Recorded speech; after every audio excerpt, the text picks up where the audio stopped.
The Fisherman is out, but where do I start? Maybe I should start by talking about how much I hate him for killing my queen. Just kidding. Let's talk about how he works. But first, don't forget to subscribe so you don't miss on future videos. So, the moment the Fisherman is deployed, there will be a hook thrown on the enemy side, which will pull 3 horizontal tiles. If there was only 1 mini, it will be thrown right behind the Fisherman in the middle. If there was 2 minis, one of them will be thrown in the middle, and the other one will be thrown to the left of your opponent's Fisherman. However, something I discovered after playtesting for hours is that the mini you place first will get the priority to be in the middle, which is quite crazy if you think about it. That means interactions in the game are affected by which mini was placed first on the board. Also, another important note, let's say I placed the archer first and then a P.E.K.K.A, which means archer should go in the middle. If I upgraded the archer, it will count as a newly placed unit and the P.E.K.K.A will be with the one going in the middle. You're probably wondering, how could this information help you and how is it useful? Well,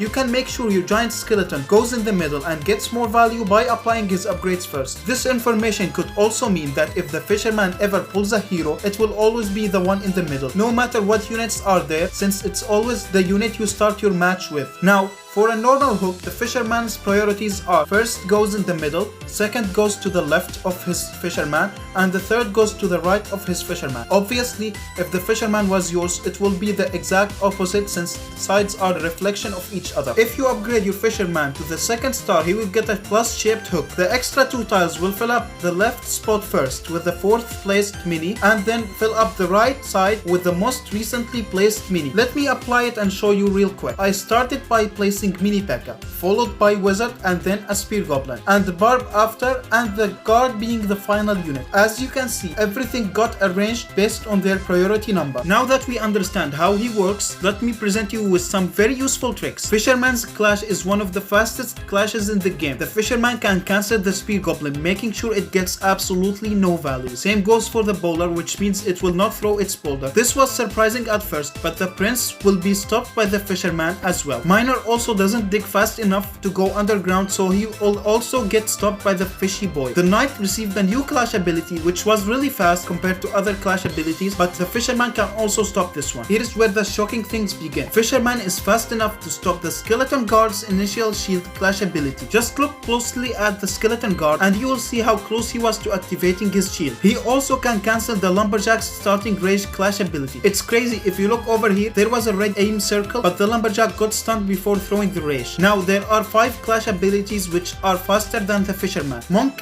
and Witch will get their energy even if they get hooked. Valk and Archer will still get their attack speed boost clash ability even after they get hooked. The P.E.K.K.A's shield is so instant it just doesn't care about any stun. That might be all the clash abilities in the game, but these are not all the tricks I have for you. If your opponent is protecting a squishy unit behind the tank from your spear goblin, you can use the Fisherman to pull the tank so the spear will go below the tank and score some nice value. This also works with the prince as well, as the prince will charge under the tank. Now for the next one, I'm gonna assume that someone is using queen, even though I'm pretty sure no one does anymore. I mean, there is really no reason to do so. Why would you use queen when wave master and Fisherman are literally everywhere? Queen players usually place tanks behind the queen to protect it from miner. If you place a Fisherman, he will pull all those tanks, leaving a nice space for your miner to have fun. You can also pull units on your max Valk and shred them, giving you so much value from all the damage she does, and on top of that, they will help you stack speed on your Valk. Now this one is my favorite. I was playing the other day and I was sick of giant skeleton killing my monk, so I tried pulling it away and it worked surprisingly well. Isolating a giant skeleton on some corner with the Fisherman can give you the freedom to your troops to go around without the risk of being nuked. Speaking of isolation, this gave me an idea of isolating the boss on the corner with the Dissipate mini P.E.K.K.A. That gives an opportunity for your troops to target his troops and then come back for him after cleaning the field. Believe me, it works like a charm. Final trick I'd like to show you here is mirror. Now if you place him on mirror, normally the cloned one would spawn beside it and waste most of its range. However, if you do this and squeeze him with 2 other troops, it will allow the cloned Fisherman to spawn below, making him target 6 tiles instead of 4. Now I'll tell you the most effective ways of countering him. So basically, to completely counter the Fisherman, it's quite simple.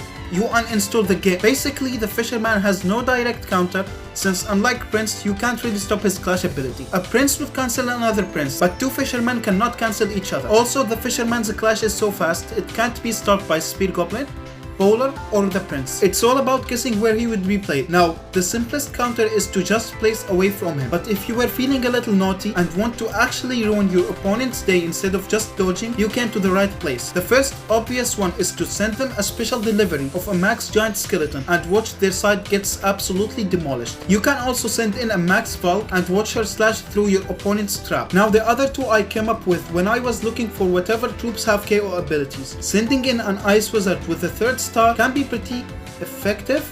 Well, I wanted to tell a perfect ice spam, but the problem is it just slipped off my mind. The last one is quite weird, risky, and most of the time not worth it, but it's really funny. So they changed the Mega Knight's old ability to a new one that makes him get double energy from taking hits but gets 0 from dealing damage. Imagine a fisher pulling your Mega Knight and it being attacked, then the super will fill up very fast so he jumps and stuns everyone. I also want to talk about where the fisherman fails to get so much value, and it is tiles. It might not be a counter, but it's close enough, I guess. Tiles are faster than fisherman. For instance, if you try to pull someone from electro tile, they will get the energy first. Same goes for healing tile, as the heal will still apply. The mirror will duplicate the mini first, but both of them will be pulled anyway, but you get the point. The shell tile will throw them all the way in the back, so they will avoid the fisherman. This is everything I found from playing, watching videos, and discussing with people on Discord for a few days non-stop. I don't think there's more counters, however I could be wrong, so if you know anything, let me know in the comments down below. Don't forget to hit that subscribe button and turn on the notifications. Thank you for watching. I'll see you in the next video.